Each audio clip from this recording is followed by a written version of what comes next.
Koe taha o e mogopuna, o e whangatehina, o e tamai, whaea i unisi.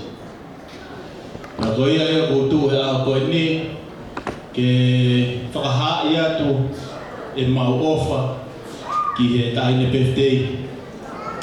Tala monu atu e lokasia o Taltavalu e a koe ni. Pia whakapuang pepo mo e tike ne whamalmalo atu. Mai tāpok whalangu ka pina tikoro. Kai tuke whakakakato mua e ki tālunga koe ni. Pia koutui koe ki Sabina. Koe ki tālunga ea koe ni ea na e whakatupake hake pei.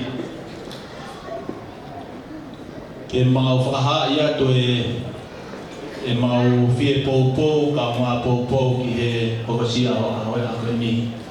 Pia koe ki koe ni koe na ku tau mai he uru e ki tahine tālunga. Houtui pe o whoilore peke ki nisi masi e lawa ai. Ka ku mau whaha'i atu e mau whia, mau ofa, o hapai atu ia i a koe ni. Pia whawhonga i atu ai pe ai hasi me. Koutui pe koe o taha koto pe henu i oi pe ha'a ia koe ni.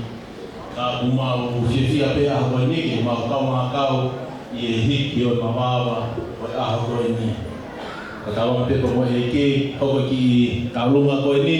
O kore pe Sabina ka ta whamore. Me atu pe koe o hupi mai e ki teki koe na. Na ao ngatu ki a te koe, te ukinishimashi koe ni. Koe ki tahine koe na, koe toko ua pe a koe.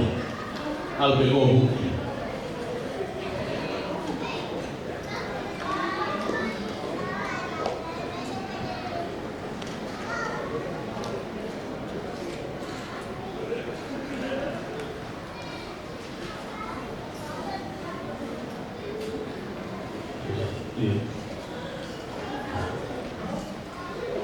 Koe ke lahi ia. Te ua pe ko ki koe lore. Ia tuku pe ke ata e whamata e whai ki whamei te aha koe ni. Ka tawang pe ke tau kau ngā whiwhia pe aha koe ni. I he aha. Kono hi ke aho e ai ki la mutu koe ni. O whake patah kotoa pe. Tua whai.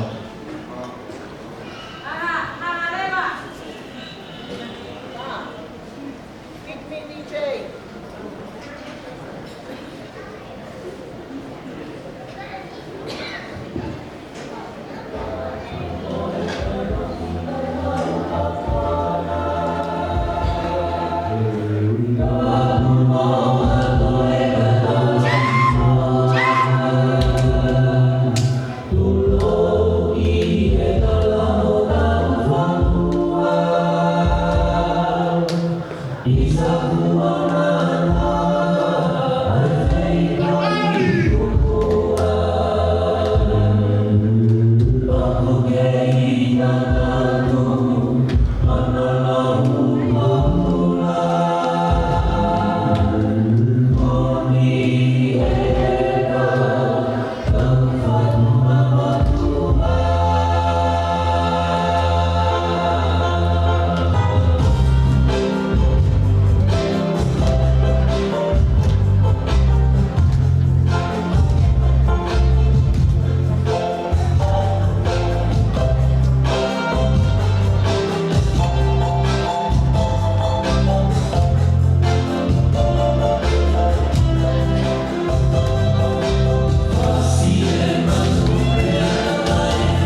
ko yung natawag ki